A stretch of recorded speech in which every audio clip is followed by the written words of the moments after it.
France Maghreb 2. Bonjour à tous, ravi de vous retrouver sur France Maghreb 2, c'est le LGF jusque 18h, votre rendez-vous, l'émission qui vous rassemble et qui vous ressemble aussi, ou plutôt qui vous ressemble et aussi qui vous rassemble, surtout. Et jusque 18h, ravi de vous retrouver avec deux grands revenants aujourd'hui, ouais ça faisait quelques mois qu'on les avait pas vus. Monsieur Istem Saïli, comment ça va? Ça va et toi? Alors quoi de neuf depuis? Bah toujours la même chose, hein. Je fais une petite vidéo et puis voilà quoi. Ouais. Et puis un grand revenant aussi, alors lui ça fait encore un peu plus longtemps, Yasser Louati. Comment il va monsieur Yasser Louati? Bah très bien, toi, bonjour tout le monde. Ravi de te revoir ici hein. Franchement ravi de revenir. Bon, écoute, ça fait plaisir, j'ai vu que sur Twitter ce matin t'étais ravi de revenir, donc c'est bien. C'est parfait en tout cas, nous aussi, welcome Merci à Mr. toi. Yasser. Donc beaucoup d'occupations pour toi, hein, beaucoup d'actualités. La rentrée a commencé sur le chapeau de roue, ouais. Ouais, Ça y est. t'es toujours, tu guettes au parfum. Oh, on guette, on surveille, on agit. On agit surtout, oui. Tant qu'on peut. Vous agissez beaucoup dans l'ombre d'ailleurs. Mon cher Yasser, on va parler de quoi avec toi tout à l'heure dans le cadre de ton avis tranché? Alors, le blanchiment de l'héritage des anciens présidents qui ont précédé Trump. Donc, parce que Trump est un abruti fini, les autres seraient des gentils présidents qui ont une sagesse à partager. Tu veux parler de Bush, de Exactement, Barack Obama, de George Bush père et fils, Bill Clinton. J'épargnerai quand même Jimmy Carter qui a passé quand même le restant de sa vie à militer pour la paix et pour le droit des populations opprimées. Mais ça n'empêche pas que durant son mandat à la Maison Blanche, il n'était pas non plus blanc comme neige. On va parler de quoi avec toi mon cher Islam? Moi un sujet un peu plus léger, hein. Ça va être sur le petit qui s'appelle Jihad et qui est déjà devant le juge. Ah oui, effectivement, on en a parlé d'ailleurs cette semaine avec une question qui était d'ailleurs assez partagée, mitigée hein, pour ce qui est des commentaires. Voilà, djihad est un mot qui a perdu son sens auprès des médias, mais si on reprend, j'allais dire, la sémantique du mot djihad, c'est très beau. Voilà, C'est très beau, ouais, c'est vrai. c'est très beau. Ouais. Mais ça montre le niveau de domination, c'est qu'on reprend le vocabulaire des gens et on le transforme et on en fait ce qu'on veut. Ouais, effectivement. Coup de cœur les gars, vous en avez? Ouais. Ouais. Alors c'est un livre qui est sorti de mon ami Jérémy Scahill, qui était ancien reporter de guerre pour un magazine qui s'appelle The Nation et qui est maintenant sur le site The Intercept, cofondateur. Il sort un livre sur la guerre des drones, donc il était hier à Paris, donc d'ailleurs là, il vient de le poser à l'aéroport. Ben c'est un livre encore une fois qui fait froid dans le dos sur la guerre silencieuse qui se passe au Yémen, en Somalie, au Pakistan et en Afghanistan et qui aujourd'hui a été étendue à l'Afrique et la France maintenant prend part à la guerre des drones. Ça veut dire on assassine des gens sans procès. Ouais, effectivement. Islam, un petit coup de cœur? Moi ça va être le concert ce samedi soir de Syria Charity avec Maître Gims et Younes et Bambi. Ah, Younes et Bambi, très bien. Génial. Oui, c'est un gros événement ça, Cyril Charity. C'est parti sur France Maghreb 2, voici le sommaire de cette émission de ce jeudi 26 octobre. Bienvenue tout le monde. Le Grand Forum avec Christophe Roux sur France Maghreb 2. Au programme de ce grand forum, l'Arabie Saoudite va devenir un État modéré et tolérant. C'est la promesse faite par le prince Ben Salman à entendre l'homme fort du royaume. Faut-il le croire? On en reparle dans quelques minutes. Rohingya. Washington annonce des sanctions contre l'armée birmane. Patron de Free, Xavier Niel, admet que des écoutes clients ont pu être faites via la Freebox avec l'accord d'un juge ou des accords administratifs. Nous y reviendrons. La question LGF d'aujourd'hui, pour une majorité de Français, les pouvoirs sont trop concentrés autour de Emmanuel Macron. Êtes-vous d'accord? Vous répondez à cette question sur le Twitter LGF officiel ainsi que sur la page Facebook France Maghreb 2. Enfin, Libertad, vous avez la parole, alors prenez-la tout à l'heure en fin d'émission. 01 40 33 9000. LGF, le grand forum, merci d'être avec nous ce jeudi 26 octobre avec Yasser Louati qui est avec nous et Islam Saïli qui sont avec nous. Donc tous les deux, de grands revenants aujourd'hui, donc en ce jeudi, ça fait plaisir de les revoir et on va pouvoir les écouter dans leurs plumes respectives et ils vont nous livrer tout à l'heure leurs avis tranchés, bien tranchés pour le coup. Alors juste on va s'arrêter un instant quand même Yasser parce que ça vaut le coup qu'on en parle quand même un petit peu de ton actualité très importante, de militant plus que jamais on peut le dire hein, Yasser, tu ne lâches pas le morceau. Tu es en phase de créer une association ou elle est créée déjà? Ah oui, je suis pas venu, c'est vrai depuis. Bah oui, non mais voilà, il y a beaucoup de choses à dire. Oui, c'est vrai que j'ai lancé le comité Justice et Liberté pour tous, donc qui est une organisation de défense des droits de l'homme. J'aime bien en fait utiliser le terme de reconquête des droits de l'homme et libertés publiques parce que là on n'est plus en position de se défendre. Là il s'agit de vraiment reconquérir tout ce qui a été perdu par la batterie de lois sécuritaires, normalisation du racisme, refus de combattre les discriminations, normalisation des discours racistes aussi bien dans la presse que dans la politique. Et donc là le but c'est vraiment d'agir en comité. Ça veut dire il y a des projets qui sont propres au CJL et des projets qui sont transversaux. Ça veut dire auxquels peuvent se greffer d'autres activistes, d'autres organisations pour travailler en coalition. Ça veut dire sur des périodes qui sont limitées dans le temps. Ça permet à chacun de continuer d'exister, mais de nous retrouver régulièrement sur des initiatives communes. Donc le cœur de métier du CJL, c'est le racisme et la répression. Donc quand je dis racisme, c'est tous les racismes, bien sûr. On commence par l'islamophobie qui est en fait qui a vraiment normalisé le racisme à la française, et aussi la répression, parce que l'émergence d'un État policier en France a eu besoin d'un racisme. Il a fallu d'abord qu'on diabolise des millions de personnes pour dire à la majorité: vous savez quoi, on va vous protéger contre eux. Sauf que à la fin, c'est un État policier qui émerge avec la surveillance de masse, une justice qui ne joue plus son rôle, une police qui est toujours impunie mais qui en plus a des pouvoirs supplémentaires. Et les cœurs d'action reposent sur les actions de groupe, l'éducation populaire, la recherche et bien entendu ce qu'on appelle le lobbying citoyen, c'est-à-dire le plaidoyer aussi bien vis-à-vis des institutions en France, et s'il n'y avait pas à nous écouter, on les contourne et on passe aux grandes organisations type ONU, OSCE, Commission européenne, Parlement européen, etc. Là où la France a le monopole à domicile, on ira la contourner pour l'exposer à l'étranger. Ça te prend beaucoup de temps, évidemment, cette association. C'est non-stop. Et tu voyages beaucoup aussi, hein. J'ai vu que tu as fait pas mal de voyages. Le but, c'était vraiment parce qu'il y a un travail que j'avais fait déjà à titre individuel depuis l'année dernière, qu'il a fallu pérenniser. Et bien sûr, donc il y avait le voyage à Los Angeles qui a abouti à l'émergence d'une coalition transatlantique de laquelle je suis extrêmement fier, qui a connecté les activistes en France, en Grande-Bretagne et aux États-Unis. Donc il y avait de Los Angeles, Londres et Paris, justement qui se reconnaît dans la lutte contre l'islamophobie et toutes les formes de racisme, mais aussi la lutte antiterroriste qui a dégénéré depuis maintenant presque 20 ans dans les 3 pays. La France étant un laboratoire des politiques sécuritaires reposant sur le racisme, ça veut dire aussi que c'est similaire en Grande-Bretagne et aux États-Unis. Le but, c'est vraiment qu'on puisse se renforcer, vraiment qu'il y ait vraiment qu'on agisse de manière coordonnée, mais chacun continue à faire ce qu'il fait, mais en même temps, on se retrouve régulièrement pour agir ensemble. Islam, t'as tout compris? Absolument tout, oui. Bon, oui. c'est bien, c'est très encourageant tout ça. En tout cas, ces différentes actions menées par Yasser Louati et ceux qui t'accompagnent évidemment. Tu n'es pas seul. Ouais. Est-ce que tu te sens soutenu, Yasser? Faut dire une réponse politiquement correcte ou Non, vraiment ce que t'as. Tu sais, on fait pas du politiquement correct ici, on fait sans langue de bois. Tu sais très bien. Alors. Bon, j'ai toujours été critique sur le mode traditionnel, le mode d'opération traditionnel des organisations. Bon, voilà, j'ai un parcours qui parle pour lui-même. Mais, par contre, les personnes qui m'ont suivi depuis, on va dire, les 2-3 ans, ont continué de me soutenir. Ils ont apporté un soutien aussi bien moral que financier. Il y a des personnes qui sont sorties du bois et qui attendaient que je me libère pour venir me soutenir. Et je dois avouer que dès que j'ai lancé l'idée auprès de mon réseau immédiat, j'ai eu un soutien d'entrepreneurs, de personnes du monde universitaire, d'artistes, de personnes qui coachent des artistes et des activistes ordinaires. Et là-dessus, je peux pas dire non, je ne reçois pas de soutien. Maintenant, c'est au CJL de démontrer sa capacité à agir et de donner des gages de sérieux à la population dans son ensemble.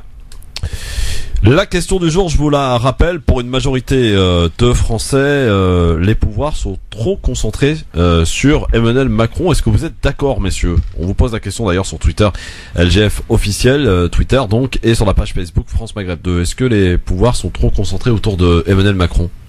Là, je parais débile, j'ai pas d'avis là-dessus. Je sais pas quoi en penser en fait, vraiment. C'est peut-être mon inexpérience en politique, hein, j'ai pas votre culture, j'ai pas votre savoir, tout ça. Enfin, tout ce que t'as pas l'impression qu'il est vraiment omniprésent quand même comme président? Je sais pas. Pour moi, en fait, comment je vois un président, honnêtement, pour moi, c'est un agent de communication des personnes qui l'ont mis en place. Et les personnes qui l'ont mis en place, je pense, c'est les lobbies, voilà, tout ce qui est. Pas faux. Donc, pour moi, après, c'est pas mal comme réflexion, Islam, pour un novice en politique. Ah, merci, je voulais. Non, mais c'est la fausse pudeur. Voilà. Non, mais du coup, à chaque fois que je vois un président, en fonction de ce qu'il fait ou pas, pour moi, c'est de la com à chaque fois. Donc, voilà, c'est un personnage différent de Hollande, de Sarkozy ou de Chirac, c'est tout. Enfin, moi, je fais pas trop gaffe à ça, quoi. Et Yasser, est-ce qu'il est omniprésent, le président de la République? Est-ce que ses pouvoirs sont un peu trop concentrés sur lui? En fait, il y a deux choses. C'est que déjà la Constitution de la 5e République accorde déjà trop de pouvoir au président. Donc, faut pas oublier que ça a été taillé sur mesure pour le général de Gaulle et qu'on n'a pas de général de Gaulle après le général de Gaulle. Oui, ça c'est vrai. Mais ensuite, c'est que Emmanuel Macron compense c'est comme Sarkozy. Il sait qu'il est pas à la hauteur, donc il gesticule de partout. D'ailleurs, pardon de te couper, mais dans ce sondage, il y a quand même une nette majorité de Français qui disent que Emmanuel Macron ressemble étrangement à Nicolas Sarkozy dans sa politique. Exactement, c'est qu'on fait beaucoup de bruit parce qu'on sent qu'on n'est pas légitime. Je rappelle qu'il a quand même été élu lorsque 51% des votants se sont abstenus. Sa majorité est entrée au Parlement, il y a eu 57% d'abstention, donc il est illégitime d'un point de vue. Mais c'est à qui il faut en vouloir, Emmanuel Macron ou à ceux qui n'ont pas voté? Sincèrement, ce serait facile de dire oui ceux qui n'ont pas voté, parce qu'après on pourrait dire oui mais ça aurait été Le Pen. En même temps, c'est que le problème est tellement profond. Ou pas, parce que en fait c'est le premier tour qui a fait qu'on a eu ce second tour. On aurait pu avoir un second tour différent. Ouais, c'est vrai aussi que les gens ne sont pas beaucoup mobilisés. Mais en même temps, le système politique actuel fait que même si on vient avec le meilleur programme du monde, s'il n'y a pas une société civile qui est mobilisée derrière pour s'assurer que les promesses sont tenues, je veux dire pour moi le meilleur candidat de loin c'était Benoît Hamon. Ouais. Mais Benoît Hamon au pouvoir, il m'aurait eu en face de lui. Parce que une personne, dès qu'il entre dans les arcanes du pouvoir, il est soumis à des pressions que nous ne contrôlons pas. Mais tant qu'on aura une rue qui n'est pas mobilisée, une société civile qui est atomisée et des citoyens qui s'en foutent et qui sont plus préoccupés par le dernier iPhone que des dernières lois qui sont passées, dans ce cas-là, oui, on aura un candidat qui est élu sur des belles promesses et une fois arrivé au pouvoir, il fera tout le contraire. Et c'est ça qu'on voit président après président. Donc oui, pour répondre à la question, Emmanuel Macron est omniprésent, il concentre beaucoup de pouvoir parce que la Constitution le lui permet, mais en même temps, il ne fait que compenser un manque de légitimité. C'est un président omniprésent. Oui, mais c'est comme on dit souvent, il y a un proverbe que ma mère m'apprenait, c'était la jarre qui est vide, c'est toujours plus oblige que la jarre qui est pleine. Alors c'était marrant ce que tu dis, parce que dans le zapping tout à l'heure, on écoutera Benoît Hamon justement qui dit que Emmanuel Macron est le président des lobbies. Voilà, il s'en expliquera tout à l'heure. Monsieur 6%. C'est vrai que il a fait un chiffre qui correspond pas franchement à ce qu'il proposait, Benoît Hamon. Ce qu'il avait peut-être, et de loin d'ailleurs, selon pas mal d'observateurs, le meilleur programme pour la France. Oui, mais sauf que lui, il a été sabordé par son propre parti, etc. Donc c'est pour ça que pour moi, le parti socialiste doit disparaître. Et quand je parle du parti, c'est le parti, l'institution. Déjà, il y a plus de maison, hein. Rue Solferino, ça y est, c'est vendu. Non, mais franchement, comme disait Antonio, qui dégage tous, quoi. Veut dire vraiment qu'ils soient remplacés. C'est vraiment une génération qui a failli. Et la dite gauche comme ils aiment bien s'appeler, la gauche responsable doit disparaître aussi. Donc maintenant, s'il y a eu une radicalisation du néolibéralisme, il faut une contre-offensive radicale de gauche. Bon alors messieurs, il va se passer quelque chose maintenant puisqu'on va en parler. Apparemment messieurs, l'Arabie Saoudite va devenir un État modéré et tolérant. C'est la promesse faite. Je sais que ça a beaucoup fait rire tout à l'heure. C'est la promesse faite par le prince Ben Salman à entendre l'homme fort du royaume. L'Arabie Saoudite, qui vient donc tout juste d'autoriser les femmes à conduire, souhaite aller plus loin lors d'une conférence à Riyad. Devant un parterre d'ailleurs de décideurs étrangers, le jeune héritier s'en est pris directement aux religieux ultra-conservateurs. Est-ce que on peut le croire, Yasser Islam? Est-ce qu'on peut espérer que ce pays peut-être sorte de ce wahhabisme et de ces religieux ultra-conservateurs qui quand même empoisonnent pas mal le monde arabe, hein, pour le coup? L'islam. On peut pas que le monde arabe, parce qu'on est même en France, on est submergé de livres wahhabites, tout ça. Enfin, ça après c'est un débat super long. Est-ce qu'on peut y croire? C'est gratuit d'y croire, donc oui, on va y croire. Allez, on va on va être optimiste. Hein. Tout ce qui est gratuit, c'est bon à prendre, mais après, ce que ça, non, j'y crois pas trop moi, honnêtement. Mais bon, c'est gratuit d'y croire. On va. Ouais, mais pourtant il y a eu quand même des gestes de fait. Enfin, les femmes qui peuvent conduire. Les femmes qui peuvent conduire. Il y a eu des bases de touristes, je crois, de loisirs où maintenant c'est mix. Enfin, il y a quand même des choses qui se font là en Arabie Saoudite. Non, Yasser, t'as pas l'air d'y croire. Wow, tu t'imagines facilement ma position, vu le nombre de prisonniers politiques dans ce pays, la répression faite contre les chiites à l'est, le fait que les femmes sont des objets, elles ne sont pas des citoyennes à part entière. Faut arrêter avec ces déclarations pour plaire au monde occidental. Si vraiment il veut moderniser entre guillemets son pays, dans ce cas-là, qui commence déjà par avoir des élections transparentes et laisser les gens s'exprimer librement et ne pas pénaliser la parole publique. Oui. C'est déjà un bon début. Moi, ces petites mesurettes pour plaire, Ça, c'est vraiment les mesures d'une personne qui est aliénée. Donc, son seul but, c'est de plaire à l'Occident qui domine ce pays-là. Le jour où ce pays se mettra au service de ses citoyens, on pourra parler de modernisation. Mais pour moi, c'est être moderne, ça veut pas dire ressembler à l'Occident. Il n'y a pas de crédit à lui accorder pour un espoir éventuel pour sortir justement de ce conservatisme, ultra-conservatisme de l'Arabie Saoudite. Enfin, c'est du flan, quoi. C'est comme Flamby, quoi. C'est Salmani, quoi. Voilà. Ouais. Et alors, c'est vrai qu'il y a quand même quelques sujets qui empoisonnent l'Arabie Saoudite. On pense par exemple à la guerre au Yémen. Messieurs, comment vous expliquez que par exemple la guerre au Yémen, mais alors absolument personne n'en parle? Je vous mets dans la confidence. Là, en fait, je suis en train de terminer un papier pour le Muslim Post justement sur la guerre au Yémen, ça sera un dossier sur la situation. Mais c'est un génocide à ciel ouvert. Alors, on a entre 500 000 confirmés de cas de choléra, ça, on va atteindre les 800 000. Oui. C'est un pays qui va manquer d'eau dans les prochaines années. Ce sera le premier pays qui n'aura plus d'eau potable, ni dans les nappes phréatiques ni ailleurs, donc qui ne pourra compter que sur l'eau désalinisée. C'est des bombardements récurrents de l'armée de l'air saoudienne, des villages, des cimetières. Et des pays qui font partie de la coalition. Toute la coalition, qui va du Maroc au Sénégal, l'Égypte, etc. Les Émirats, bien entendu. Il y a une dizaine de pays. C'est un jackpot pour les marchands d'armes, à commencer les Britanniques, les Américains et bien sûr les Français. Bah évidemment. Donc maintenant on a les Émirats qui parlent de carrément morceler le pays, ou plutôt de faire une scission du pays. Et donc là on est vraiment dans une situation où nous avons des crimes de guerre qui sont commis en toute impunité. Et en plus on a une complicité directe de mon gouvernement, ou plutôt ce gouvernement que je n'ai pas élu, plus ceux de tous les pays occidentaux qui ont honoré soi-disant des commandes d'armes, mais pour citer un exemple de ce qui se passe au Yémen, et l'Iran n'est pas exempt non plus. Le but c'est pas de taper sur l'Arabie Saoudite et d'exonérer l'Iran. Il y a un village près de Saada qui est toujours le fief des Houthis. Un épisode où les combattants Houthis avaient viré les villageois de leur maison et ils se sont immédiatement retirés. Donc les villageois étaient contents de revenir chez eux et vers leur champ. C'est vraiment un village isolé. Qu'est-ce qui s'est passé? En fait, ils avaient piégé tout le village avec des mines antipersonnelles sur les routes, dans les maisons, dans les toilettes, dans les salons. 57 morts au moment où les personnes sont rentrées chez elles. Et ça, en France, personne n'en a parlé. Mais il y a aussi, et là, je vais mettre les pieds dans le plat pour pas dire dans la marmite, il y a un silence absolu des personnes qui viennent nous parler d'islam du matin au soir et qui n'ont pas dit un mot de ce qui se passe là-bas, soi-disant parce que ce serait une guerre entre sunnites et chiites. Non, c'est une guerre de position entre l'Iran et l'Arabie Saoudite, et c'est les Yéménites qui paient la facture. Donc dans un pays déjà qui est parmi les plus pauvres du monde, on se retrouve avec des bombes françaises qui tombent tous les jours, l'épidémie de choléra, la famine, les hôpitaux qui n'ont pas de quoi soigner, et les gens ici vont, bien sûr, on est les premiers à dénoncer les crimes israéliens contre la Palestine, mais on peut pas d'un côté être sans pitié quand c'est Israël qui bombarde et être silencieux quand c'est l'Arabie Saoudite qui le fait. Ça se tient, ça, Islam, hein? Ouais, absolument. Ouais. Le Yémen, en tout cas, un pays oublié du monde entier. On a parlé évidemment des Rohingyas, on en parlera dans un instant aussi. C'est un autre problème extrêmement dramatique. Mais le Yémen, personne n'en parle. Et d'ailleurs, j'ai eu à interroger il y a peu quelques ONG qui sont venus justement parler des différentes campagnes qu'ils lancent à propos des Rohingyas. Quand je leur parle du Yémen, ils me disent on ne peut pas y aller. On n'a pas la possibilité d'y aller parce que c'est pas sécurisé et ça serait extrêmement dangereux d'y aller. Donc ça veut dire qu'aujourd'hui vous avez une coalition effectivement et deux pays qui se disputent un leadership sur le dos d'une population et tout ça se fait finalement sans que personne ne regarde et sans que personne ne puisse agir. L'ONU, qu'est-ce qu'elle attend pour réagir par rapport au Yémen? La Ligue arabe, bon, c'est évidemment qu'elle sert à rien.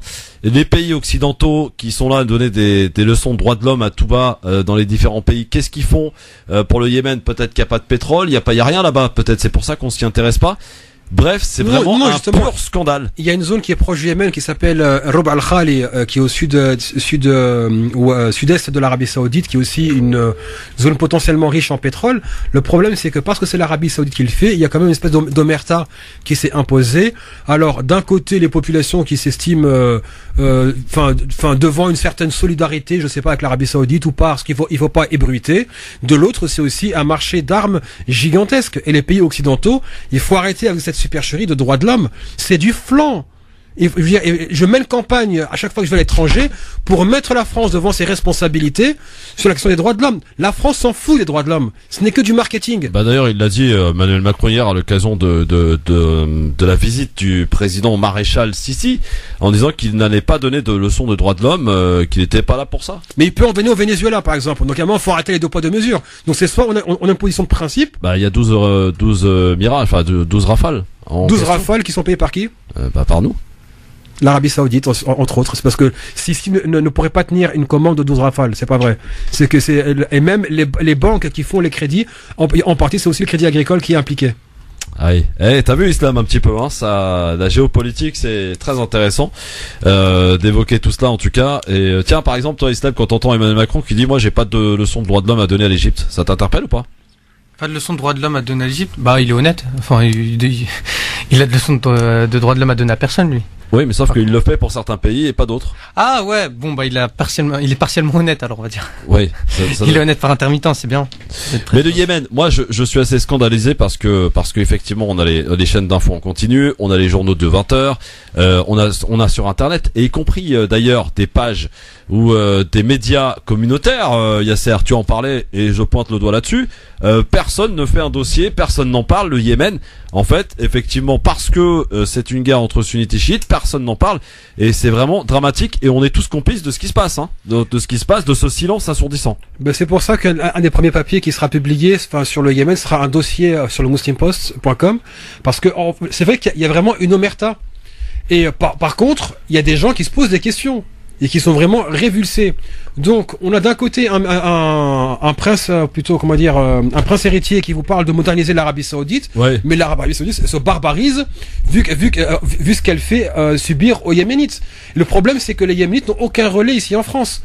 C'est ça le drame, c'est qu'ils n'ont pas des relais qui pourraient porter leur cause dans les arcanes du pouvoir ici en France, en Angleterre ou ailleurs. Ceux qui décident, c'est qui? C'est Dassault en France, c'est British Aerospace en Angleterre, c'est Lockheed Martin aux États-Unis. Voilà où ça se décide.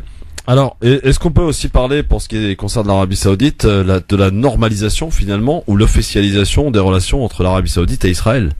Parce que ça aussi, c'est un problème. Ouais, bah, en fait, ce qui se faisait sous terrain depuis de nombreuses années, oui. Depuis de nombreuses années, maintenant va devenir public. Et en fait, maintenant, je le dis normalement, c'est pas moi de le dire parce que voilà, je suis ni un prédicateur, ni un responsable. Enfin, j'ai vraiment aucune fonction religieuse et je ne parle même pas via un référentiel religieux. Je tiens à insister là-dessus. Maintenant, on a eu toutes ces personnes qui ont prêté allégeance à l'Arabie Saoudite pour des raisons idéologiques et d'orientation de leur vision de la religion. Sauf que maintenant, le roi Salman est en train de tourner le dos à tout ça. Le pacte fondateur, ou plutôt le pacte qui a légitimé le règne de la famille Saoud, reposait sur l'allégeance qui était faite à Mohamed Abdel Wahhab. Sauf que ce pacte-là, maintenant, est complètement ignoré, et Salman est en train de tourner le dos à tout ça. C'est pour ça qu'il y a eu des dizaines de prédicateurs qui ont été emprisonnés, et qui n'étaient pas nécessairement des conservateurs, juste des personnes qui avaient la parole libérée. On peut penser par exemple à Salman al-Ouda, qui n'est pas un radical, qui est une personne qui était beaucoup plus avant-gardiste que ses contemporains, et il a quand même fini en prison. Pourquoi? Parce que c'est une personne qui a la parole libre et qui n'est pas contrôlable là-dessus. Donc maintenant, que vont faire les relais saoudiens ici en France ou ailleurs aux États-Unis et en Grande-Bretagne? Ils vont se retrouver maintenant comme ceux qui ont joué le rôle d'idiots utiles. Parce que cette allégeance, c'est fini. Alors pour finir sur ce sujet, sur l'Arabie Saoudite et sur les intentions du nouveau prince héritier, c'est la guerre que se mènent l'Arabie Saoudite et le Qatar. Ça aussi, ça a démarré depuis un petit moment maintenant. On a atteint quand même le summum du ridicule, hein, en matière d'essayer d'impressionner l'autre. Tiens, Islam, est-ce que tu as subi un petit peu ce qui s'est passé entre l'Arabie Saoudite et le Qatar? Oui, une petite dispute. Une petite dispute, oui. Une petite dispute quand même qui a entraîné quand même pas mal de conséquences, non? Si, ouais, j'ai suivi de très loin, je vais pas vous mentir. Après, c'est vrai que moi, je vais pas vous mentir, je suis vraiment les métiers occidentaux. Enfin, moi, je suis ce qui se passe en France, je suis pas vraiment entre les lignes. Et j'ai suivi ça de loin, honnêtement. Je peux pas te dire une analyse poussée et approfondie sur ça. Après. Ouais. Après, je sais pas, franchement, pour moi, de loin, tout ce qui se passe au Moyen-Orient, c'est un joyeux bordel. Je peux me permettre l'expression, oui, tu peux le dire. Heureusement que le Qatar avait des alliés, Yasser, non? À l'image de la Turquie, par exemple, ou de l'Iran. En fait, c'est que c'est des alliés aussi de circonstances, parce que bon, on peut pas dire non plus que les relations entre la Turquie et l'Arabie Saoudite soient au beau fixe. Oui, ça c'est clair. Ça, deuxièmement, bien sûr, l'Iran. Oui. Voilà, sans commentaire. Mais c'était surtout heureusement que le Qatar avait une manne financière éparpillée à travers le monde. Ouais. Donc ils ont pu mobiliser à temps. Donc c'est vrai qu'il y a eu une panique au Qatar de ce que j'avais reçu de là-bas comme information, mais c'est en train d'être géré puisque les supermarchés sont remplis. Le Qatar Airways continue de fonctionner. Bon, l'espace aérien saoudien leur a été fermé, mais ils le contournent facilement, plus cher, facilement. Maintenant, encore une fois, pourquoi est-ce qu'ils ont faut quand même pas oublier que le site d'information de l'agence de presse qatari avait été hacké. Lorsqu'ils ont accusé le Qatar de divulguer des fausses informations, c'est confirmé, ça a été hacké. Et qu'il y a eu aussi un lobbying intense fait par l'ambassadeur des Émirats à Washington, El Outaibi, pour justement pour isoler le Qatar. Et les mails ont fuité, tout le monde a pu les consulter, et on se rend compte que c'est une cabale qui a été organisée, non pas que j'exonère le Qatar de ses violations des droits de l'homme et de tout ce qu'on peut lui reprocher en termes de liberté fondamentale. Bien sûr. Par contre, maintenant, on sait très bien que là, les pays se sont coordonnés parce que le Qatar avait Al Jazeera, et Al Jazeera a quand même été pendant un temps l'étendard de la presse libre du monde arabe. Et une des conditions qui avait été imposée par l'Arabie Saoudite et ses alliés au Qatar, c'était de quoi? De fermer Al Jazeera. Et là, je renvoie l'hypocrisie des journalistes français qui ne s'en sont pas émus, qui n'ont pas dit on a provoqué un blocus sur un pays pour qu'il ferme sa chaîne d'information, probablement une des plus libres du monde arabe. Et les perquisitions à Beansport et les ennuis du président du PSG, Nasser Al-Khalifi, également directeur de Beansport, tout ça c'est peut-être lié avec l'Arabie Saoudite? Sincèrement, je sais pas. Ouais. J'ai pas, l'information, je l'ai pas encore analysée, assez en profondeur pour avoir un avis. Enfin bon. En tout cas, il est entendu hier en Suisse, Nasser Al-Khalifi, qui se dit très confiant et se dit rien à avoir à se reprocher. Et on parle là évidemment des droits obtenus par Beansport concernant la diffusion des Coupes du Monde de 2026 et 2030, qui n'ont d'ailleurs toujours pas été attribuées à des pays en question. On parle de 2026 pour le Maroc, qui pourrait organiser la Coupe du Monde conjointement d'ailleurs avec l'Espagne. Pour 2030, ça serait plus aux États-Unis. Enfin voilà. Quoi qu'il en soit, les pays n'ont pas été choisis et les droits de diffusion ont déjà été mis en jeu, et donc c'est Beansport qui les a eus pour le coup. Voilà. Allez, dans un instant, messieurs, on va parler de ce petit djihad qui se retrouve devant la justice au travers de l'avis tranché de Islam Saïli. Le zapping aussi à retrouver, à commenter avec nous, et Yasser Al-Wati qui va aussi nous livrer son avis tranché. Et nous parlerons ensuite, messieurs, des Rohingyas, puisque Washington entend lever le ton et punir l'armée birmane. Est-ce que ça suffira à peut-être améliorer, pas sûr, les conditions dramatiques que peuvent vivre ces quasiment presque 1 million de Rohingyas qui ont fui la Birmanie pour rejoindre le Bangladesh, là aussi dans un traitement plus qu'inhumain. On y revient évidemment avec vos appels au 01 40 33 9000. Réservez-vous aussi pour Libertad tout à l'heure. Je vous rappelle la question du jour sur laquelle vous pouvez évidemment commenter.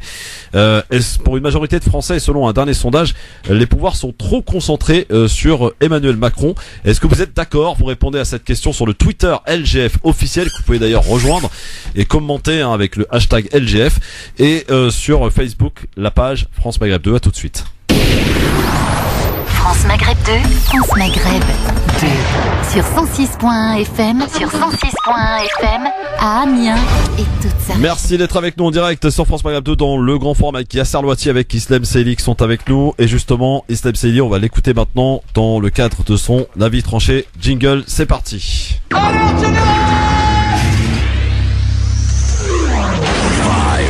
3, 2, 1,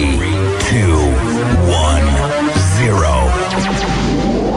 Je fais quoi que ce soit, c'est la mise à pied. Alors piétinez-moi, allez-y. Islam Saïli a choisi de nous parler du petit Djihad qui se retrouve devant la justice. Exactement. Alors bonjour Christophe, bonjour Yasser. Alors Djihad, 3 mois déjà devant le juge. Alors c'est par rapport à son prénom. En fait, c'est la mairie qui a signalé à la justice, donc au procureur, que le prénom n'allait peut-être pas dans la direction des intérêts de l'enfant.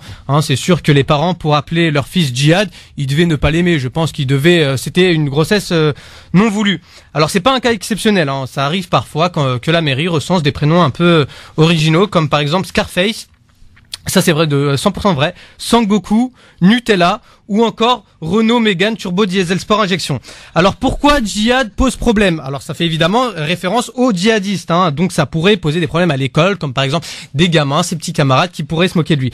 Mais l'école nous apprend quoi? L'école nous apprend d'avoir un esprit critique, d'aller chercher l'information. Alors moi, j'ai fait ce que m'a dit l'école, je suis allé chercher ce que voulait dire Jihad. Alors Jihad, ça veut dire effort, résistance. Donc là, j'ai pas vu de rapport avec des gens qui tuent des gens en fait. Alors j'ai tapé Jihad Islam. Alors figurez-vous, dans l'islam, le grand Jihad, c'est l'effort qu'on fait envers soi-même pour être quelqu'un de meilleur, quelqu'un de mieux dans la religion, envers les autres. Donc j'ai pas compris quel était le rapport, encore une fois, avec les terroristes.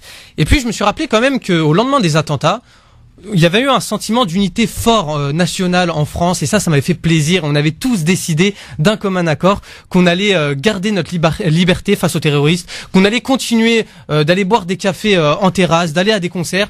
Alors quelques années plus tard, 2 ans plus tard, on a toujours le droit de boire des cafés en terrasse en contexte d'attentat, il n'y a pas de souci, d'aller au concert. Par contre, appeler ton fils Djihad, c'est un petit peu chaud là, tu commences à jouer avec le feu.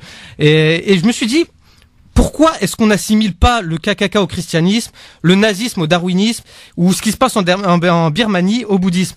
Et pourtant on continue d'associer l'islam au terrorisme. Donc ça c'est un truc qui quand même me choque un petit peu, et ça on devrait y arrêter. Alors excusez-moi, je me suis un petit peu perdu. Alors ce serait pas trop d'honneur de continuer à les appeler djihadistes et de ne pas les appeler tout simplement terroristes? Attends. Ah oui, excusez-moi. Il y a un peu plus d'1 an, le même cas avait été recensé. On avait appelé le petit Jihad, on avait changé son prénom, on l'avait appelé Jaïd. Alors, 1 an plus tard, il nous reste 2 choix face au terrorisme. Soit on décide de vraiment rester libre et d'arrêter d'associer 1,5 milliard de personnes à ces gens-là, et on évite de se retrouver dans des situations ridicules comme on se retrouve actuellement. Ou alors, beaucoup plus simple, on change complètement notre façon de voir les choses, et on s'adapte comme le petit Jaïd. Alors finalement, j'ai réfléchi, je me suis dit, les musulmans, on va arrêter de les appeler les musulmans, on va tout simplement les appeler, muses. Et au lieu d'aller à la mosquée, on dirait qu'ils iraient au musée. Voilà, ils écouteraient de la musique, et au lieu de lire le Coran, ils pourraient lire le code de la route, tu vois, parce qu'il y en a marre des gens qui utilisent pas leur clignotant ou des choses comme ça. Et il y a plein de petits trucs qui devraient encore changer, comme par exemple les jouets G.I. Joe. Tu vois, G.I. ça ressemble un peu à Djihad, donc faudrait juste les appeler Joe. Et enfin, je voudrais finir sur une question. Est-ce qu'on continue de changer, de subir un petit peu les assauts idéologiques des terroristes, ou alors on décide enfin de rester libre? Merci Islam Saïli. Des petits bugs. Yasser, ça te fait réagir? Oui, ça me fait réagir, surtout le turbo diesel sport injection. Ah, j'aime bien. Ouais. Il y avait aussi Algérie la vérité. Ouais, Algérie la vérité. Non, c'est vrai que quand même, on se demande où est-ce qu'on va avec ce genre d'initiative. Enfin, que la mairie n'a que ça à faire pour signaler un prénom donné à un enfant par des parents, sans même vérifier de quoi il s'agit. Mais ça montre vraiment, on a affaire à des gens qui non seulement sont ignorants, dans ce cas-là, on pourrait dire, ils n'ont pas choisi, mais le problème c'est qu'ils n'ont même pas eu la décence d'appeler les parents pour vérifier. Donc on voit bien que la culture de la délation est vraiment profondément ancrée dans l'administration française. Je veux dire, quand on parle d'un état de balance, c'est un peu vulgaire de le dire comme ça, mais là, si tu veux aussi, mais voilà où est-ce qu'on en est malheureusement. Effectivement, en tout cas, ça fait débat. Donc apparemment, c'est devant le juge, cette histoire. C'est devant le procureur. Exactement. Ouais. Affaire à suivre. Donc, mais c'est vrai qu'il était bon de rappeler ce que cela signifie quand même, Djihad. Djihadness, c'est effectivement essayer de faire des efforts pour être le meilleur possible, quoi. De faire un espèce de combat intérieur face à soi-même. Non, mais si on devait suivre la même logique, en gros, oui, djihad impliquerait ou ça renvoie vers l'actualité.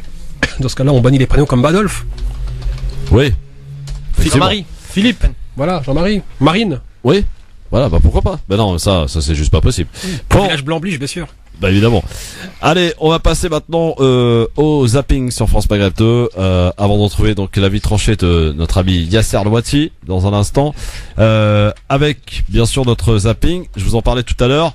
Pour Benoît Hamon, l'ancien candidat à la présidentielle pour le Parti Socialiste, vous le savez, qui a fait 6%, Emmanuel Macron est le président des lobbies. C'est ce qu'il a dit, écoutez. Je pense que pour Emmanuel Macron, Hulot, c'est une marque. Il a acheté la marque, mais il n'a pas envie de l'écologie.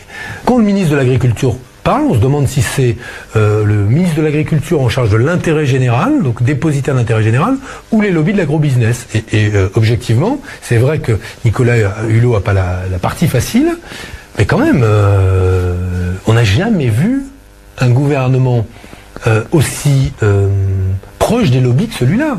Lobby bancaire, lobby chimique, lobby de l'agro-business, c'est quand même incroyable. On est, je veux dire, supprimer l'impôt sur la fortune aujourd'hui. Bon, j'ai compris peut-être quelque chose, c'est que je pense que vous avez remarqué que le gouvernement refuse de donner le détail de l'impact de la suppression de l'impôt sur la fortune sur les plus grandes fortunes françaises. Il dit non, secret fiscal. Ce serait pure coïncidence, évidemment, pure coïncidence si la liste des grands bénéficiaires de la suppression de l'ISF était aussi la liste des gros donateurs à la campagne d'Emmanuel Macron qu'il a également refusé de rendre public. Ce serait pure coïncidence. Vous décrivez un peu un président des lobbies, en quelque sorte, de la façon dont... Des riches et des lobbies, oui. Sur le glyphosate, Emmanuel Macron est le président des lobbies. Sur les banques et la dette, Emmanuel Macron est le président des lobbies comme il était le ministre des lobbies. Sur l'ISF, Emmanuel Macron est le président des riches et des lobbies, oui, j'en ai pas de doute. Alors le président des lobbies pour Benoît Hamon, Yasser Louati, tu partages l'avis de Benoît Hamon? Est-ce que c'est un secret? Je sais pas, je te pose la question. Non, mais dire comment un personnage peut débarquer en 18 mois, il passe de l'anonymat à président. Avec le soutien de la presse dès le début, il est encensé par tous les grands magazines, porté au nu par Xavier Niel et consorts. Et en plus, les premières mesures qu'il applique, je réduis les aides aux pauvres pour augmenter les aides aux riches. Je veux dire là, non, c'est le président des riches? Des riches et des lobbies. Ouais. Mais encore une fois, parce que eux sont mobilisés. C'est quand on a l'argent, on peut faire. Oui, mais s'il avait une rue mobilisée, Macron changerait son fusil d'épaule. Mais il sait très bien où sont les rapports de force et il ne fait que rendre l'appareil à ceux qui l'ont porté au pouvoir. Alors, on enchaîne dans ce zapping. Il n'y aura pas de renégociation du CETA, mais la France sera vigilante sur la protection de l'environnement. Le gouvernement a présenté hier matin un plan d'action sur la mise en œuvre de cet accord de libre-échange entre l'Union européenne et le Canada. Arrêtez-moi, je fais un malheur, c'est ça, quoi. Voilà, c'est ça. Provisoirement en vigueur le mois dernier. Paris compte mettre en place un veto climatique pour s'assurer que ces engagements en matière de protection de l'environnement ne seront pas trahis par le CETA, comme l'explique Nicolas Hulot, le ministre de la Transition écologique. On doit être très ferme sur le fait que, en aucun cas, nous devons accepter que des règles qui sont en deçà de nos exigences sanitaires, sociales, environnementales, puissent être mises en cause. Ce qu'on veut pas, c'est qu'il y ait une contradiction qui a été bien pointée du doigt entre le CETA et nos propres engagements pour le climat, parce qu'il y va de la crédibilité de la France qui est acquise jusqu'à présent dans le leadership sur la lutte contre le changement climatique. On doit évidemment tirer immédiatement des leçons du CETA et nous devons assurer qu'une référence transversale à l'accord de Paris et notamment au principe de précaution figure bien dans les accords qui sont en train d'être négociés au niveau de l'Union européenne. On fera également en sorte qu'aucun accord commercial, dorénavant, ne puisse plus être conclu sans que les chapitres consacrés au développement durable ne soient contraignants. Voilà, Nicolas Hulot, donc le ministre de la Transition écologique, a noté que le Parlement français d'ailleurs devrait ratifier le CETA au cours du deuxième semestre 2018. Sur ce CETA, Yasser?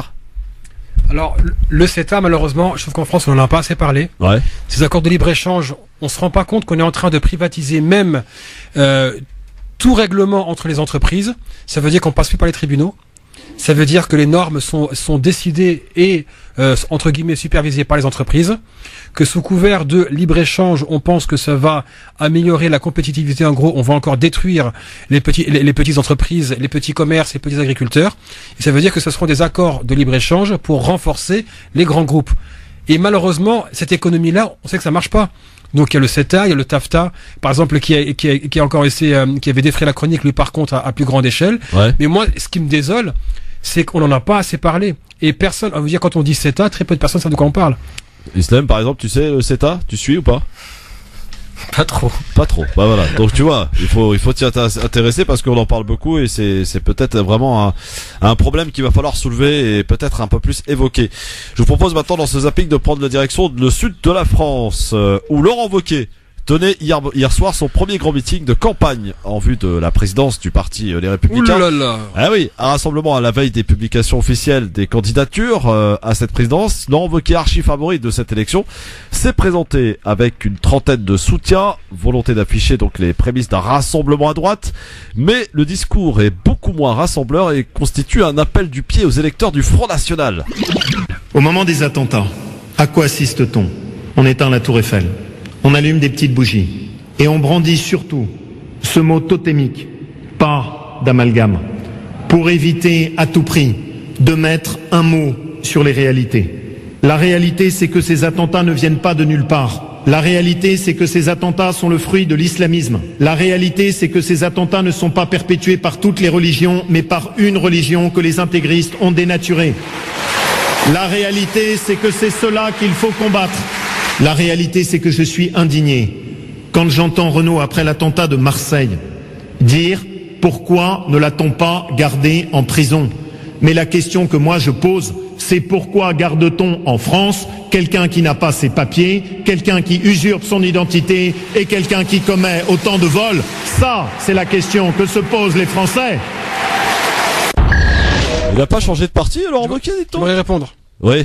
Alors, je suis indigné que le premier parti politique de la droite française est un fiefé menteur qui s'était inventé une relation avec Sœur Teresa. Je suis indigné que ce monsieur invente de toutes pièces des versets du Coran. Je suis indigné que ce parti politique n'a même pas le cran de se tourner vers une personne qui tient les mêmes discours que les néo-nazis. Je suis indigné que cette personne ambitionne de diriger ce parti, soi-disant les Républicains, en oubliant que le terrorisme a été fabriqué par l'occupation de l'Irak des puissances occidentales et que les attentats que nous vivons aussi aujourd'hui sont en directe relation avec les bombes françaises envoyées à l'étranger. Je suis indigné qu'un menteur comme Laurent Wauquiez, un crétin de première ligue, se retrouve potentiellement présidentiable parce qu'il est en train de mettre la main sur le parti des Républicains et fait du pied non seulement vis-à-vis du Front National, mais surtout vis-à-vis de Sens Commun.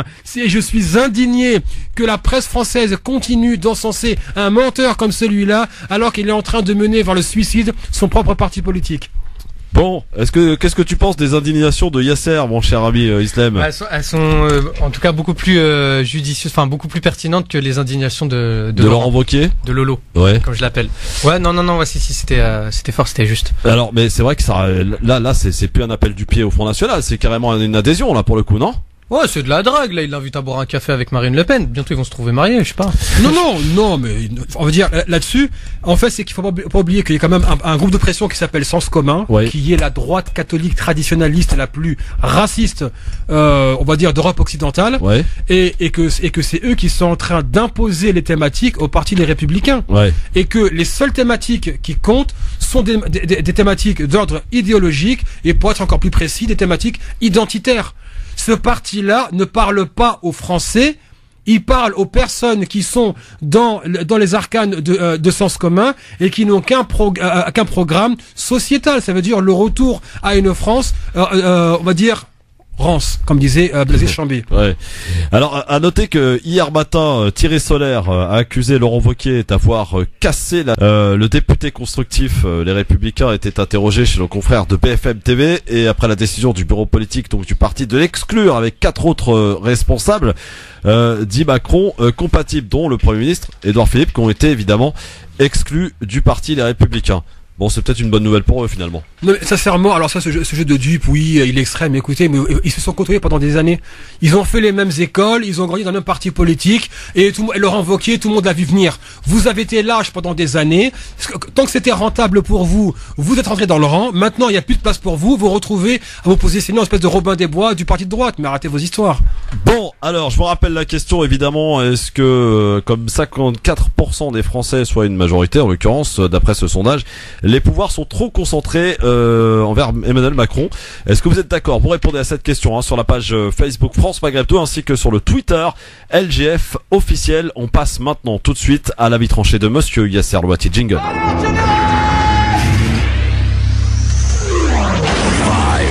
4, 3, 2, 1, 0. Si l'on fait quoi que ce soit, c'est la mise à pied. Alors piétinez-moi, allez-y. Est-ce que Donald Trump rend plus sympathique les anciens présidents états-uniens, Yasser Louati? Alors certains se souviennent que la semaine dernière, les 5 anciens présidents toujours en vie se sont rassemblés, la main sur le cœur, pour un concert de charité en faveur des victimes des ouragans qui avaient, je le rappelle, ravagé le sud-est des États-Unis et Porto Rico. La presse internationale, bien sûr, s'était précipitée pour saluer cette, entre guillemets, unité de façade des anciens tenants de la Maison-Blanche. À l'heure où l'actuel occupant, Donald Trump, ou plutôt l'agent orange, ne rate pas une occasion pour révulser aussi bien l'Amérique que le reste du monde. Alors chacun y a été de son discours et on s'est empressé de rappeler le doux souvenir de Barack Obama, Bill Clinton et, surprise, même George Bush fils a eu l'occasion de se voir écouter comme un vénérable homme de raison. C'est ça ce qu'on aime avec la presse de pouvoir, celle qu'on surnomme les grands médias. Mais au lieu d'opposer un clown comme Donald Trump aux anciens présidents, il faudrait garder à l'esprit que Barack Obama, autant que Bill Clinton et les 2 George Bush, père et fils, sont des criminels de guerre qui ont laissé derrière eux, ou plutôt derrière leurs mandats respectifs, plusieurs détruits comme l'Irak et l'Afghanistan, des millions de réfugiés et des richesses pillées. J'insiste sur la supercherie Obama pour rappeler à ceux qui encensent le personnage que si le droit international avait une quelconque valeur, il croupirait en prison, pour ne pas dire dans les poubelles de l'histoire, avec Milosevic comme compagnon. Barack Obama a, à lui seul, tué 10 fois plus de personnes par drone que son prédécesseur George Bush. Il a déporté plus de personnes que tous les présidents américains réunis. Plus de 560 frappes ont ensanglanté les civils au Pakistan, Yémen et Somalie. Et quand je parle de 560 frappes, je parle des frappes de drones qui ont tué des civils. Bien entendu, les statistiques officielles parlent de 9 personnes attaquées sur 10 par les drones sont des personnes dont on ne sait rien, c'est-à-dire des innocents avant d'avoir été déclarés coupables. Alors qu'il venait à peine de recevoir le prix Nobel de la paix, sa première mesure a été de renforcer l'occupation américaine en Afghanistan. D'ailleurs, lorsqu'un certain Stephen Colbert lui a posé la question « Et pourquoi est-ce qu'on vous a décerné le prix Nobel de la paix ?» Le monsieur a gentiment répondu « j'en ai aucune idée ».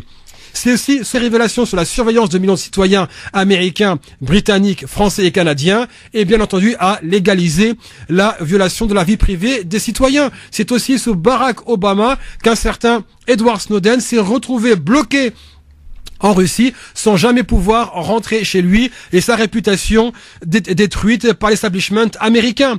Et comme disait mon ami Jérémy Scahill hier, au moment où on retirait à Chelsea Manning, qui avait révélé les massacres, ou plutôt la vidéo des massacres en Irak, on lui avait retiré une bourse d'études à Harvard parce qu'un ancien fellow, plutôt un ancien chercheur à Harvard, lui-même membre de la CIA, s'était offusqué qu'on puisse donner une bourse à une lanceuse d'alerte.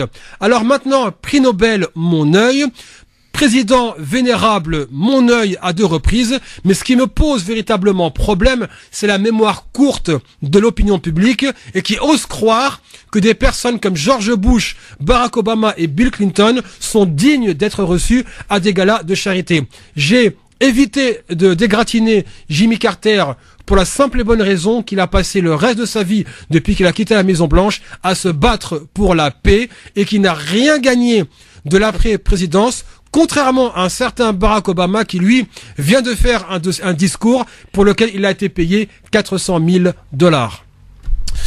Pas mal, Yasser. Merci beaucoup.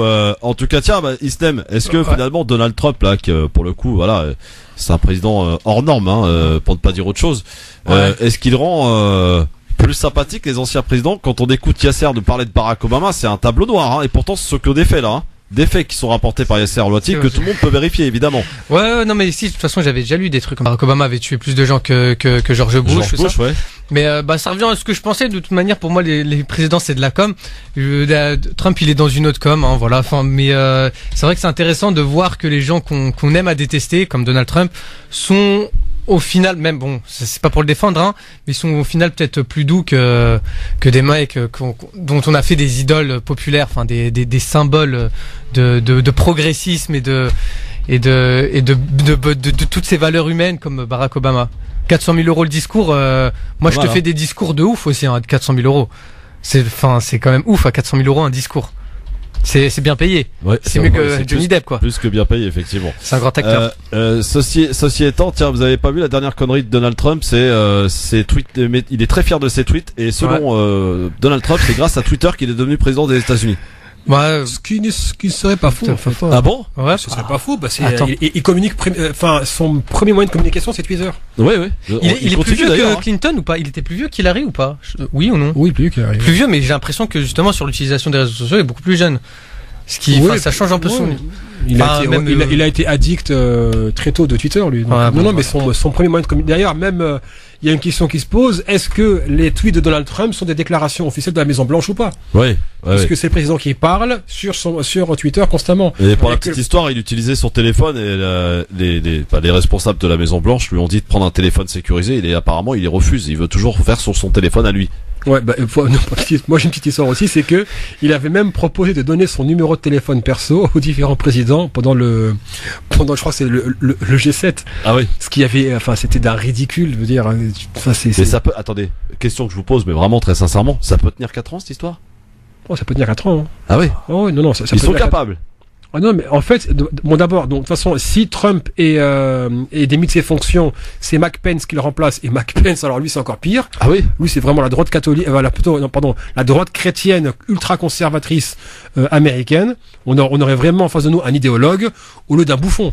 C'est encore pire. Maintenant, Trump, qu'est-ce qui peut lui arriver? Démis de ses fonctions, j'en doute. Il pourrait avoir une crise cardiaque. Il pourrait démissionner. Ou il pourrait terminer son mandat. Et puis, on peut pas lui enlever. Bon, dans un instant, on va parler, messieurs et amis auditeurs, au 01 40 33 9000, évidemment, si vous souhaitez intervenir, quand vous le souhaitez, et plus particulièrement dans Libertad tout à l'heure, en fin d'émission, parler de Washington, justement, qui hausse le ton par rapport au sort des Rohingyas et aux sanctions punitives envers l'armée birmane. On y revient, et puis on vous révélera, vous êtes de nombreuses personnes à avoir Free à la maison. Est-ce que cela veut-il dire que vous avez tout compris? Peut-être pas, parce que Xavier Niel a fait une petite confidence qui n'est pas passée inaperçue, notamment aux yeux du Muslim Post et également aux nôtres, et c'est sans langue de bois qu'on va essayer de décortiquer un petit peu. Donc comment est-ce possible que d'après et via la Freebox on puisse être espionné à la maison? Oui, c'est bien ce que je dis. La question du jour, dans un instant aussi, vous continuez d'y répondre sur les différents réseaux sociaux que sont Twitter, LGF officiel ou Facebook, France Maghreb 2, la page France Maghreb 2 évidemment. Avec cette question, est-ce que vous considérez, comme une majorité des Français, d'après un dernier sondage, que les pouvoirs sont trop concentrés autour d'Emmanuel Macron? Est-ce que vous êtes d'accord? Vous répondez à cette question, LGF officiel sur Twitter, Facebook, France Maghreb 2, à tout de suite. LGF, le grand forum avec Islam Saïli et Yasser Louati. Islam qui se fait traquer sur Snap. Ouais. Ah, c'est pas cool les gens. Ah ouais, attends. C'est rare que je rate des chroniques comme ça. En même temps, t'annonces un truc, les gens, tu sais que il se fait allumer sur Snap. Hein. Attention, c'est violent. Ouais, c'est pas grave. Ouais. Je le prends bien. Ouais. C'est le prix à payer. Écoute, qu'est-ce que je te dis? 0 à 40 33 9000, messieurs dames. On va parler maintenant justement des Rohingyas, puisque visiblement le ton est monté cette semaine contre la Birmanie, puisque les États-Unis ont annoncé lundi 23 octobre donc son intention de réduire davantage son aide aux unités birmanes et aux officiers impliqués dans les violences contre la minorité musulmane, les Rohingyas. Plus grande inquiétude face aux récents événements dans l'Arakhine, l'état d'Arakhine, et aux violences, abus traumatisants que les Rohingyas et d'autres communautés ont enduré, déclarait le porte-parole du département dans un communiqué, une série de mesures punitives. Il est impératif que toute personne ou entité responsable d'atrocités, y compris les acteurs non gouvernementaux et les justiciers, soient tenus responsables, poursuit-elle, ces mesures birmanes en parallèle d'un embargo américain de longue date sur toutes les ventes de matériel militaire. Voilà, elles appliquent notamment la suspension de l'examen des dispenses de voyage pour les hauts responsables militaires birmans. et l'annulation des invitations faites aux responsables des forces de sécurité birmanes pour assister à des manifestations parrainées par les États-Unis. La mise en place de mesures économiques ciblées contre les individus donc liés aux atrocités. La conférence de promesses pour la crise des réfugiés Rohingyas organisée par des agences de l'ONU et co-sponsorisée par l'Union européenne et le Koweït s'est fixé comme objectif de collecter 434 millions de dollars d'ici février 2018. Sachant que 100 millions ont déjà été versés au premier avant la tenue de la conférence. L'ONU a par la suite annoncé dans un communiqué donc que des promesses de dons de 344 millions de dollars avaient été récoltées à l'issue de la conférence. Donc voilà. Alors que pensez-vous de cette, j'allais dire, de ce ton qui s'exprime maintenant vis-à-vis de l'armée birmane et de ces sanctions punitives? Est-ce que ça suffira à peut-être arranger le sort des Rohingyas? Yasser Louati.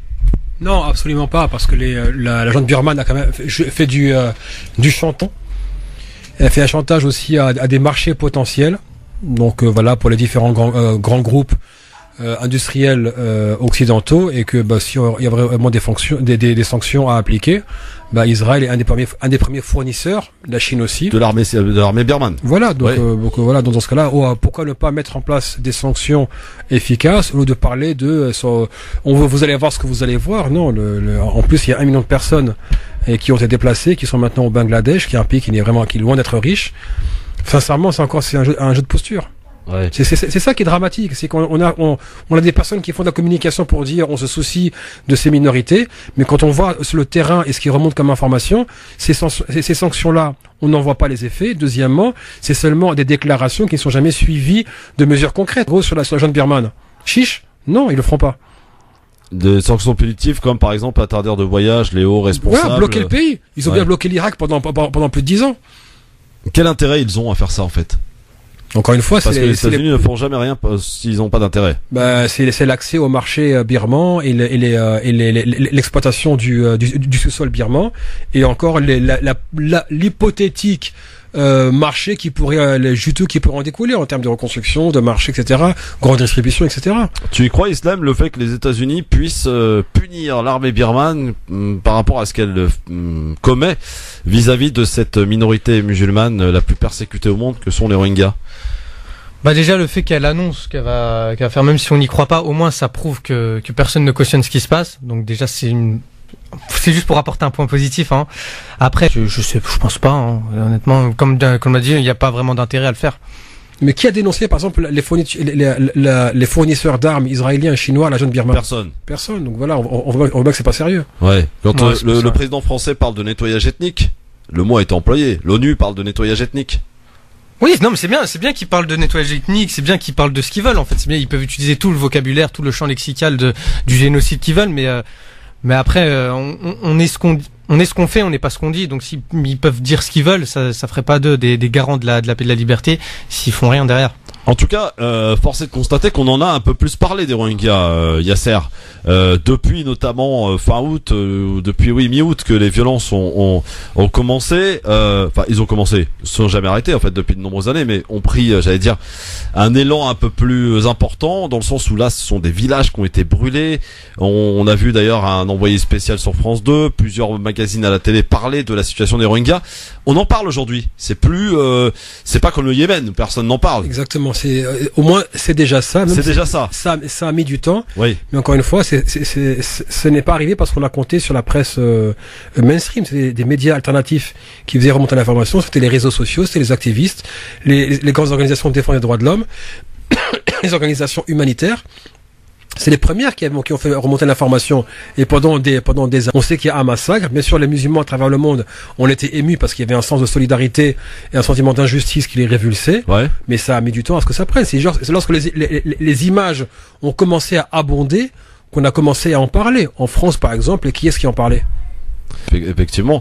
Est-ce qu'on peut parler d'une honte pour l'humanité de ce qui se passe pour les Rohingyas, Islam?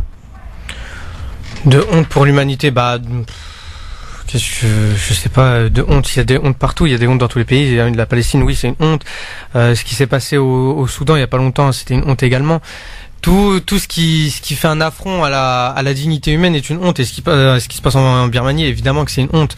Et ce qui est plus honteux, c'est le comportement mondial, enfin le comportement du reste du monde en tant que spectateur. C'est ça qui est le plus honteux. Ouais.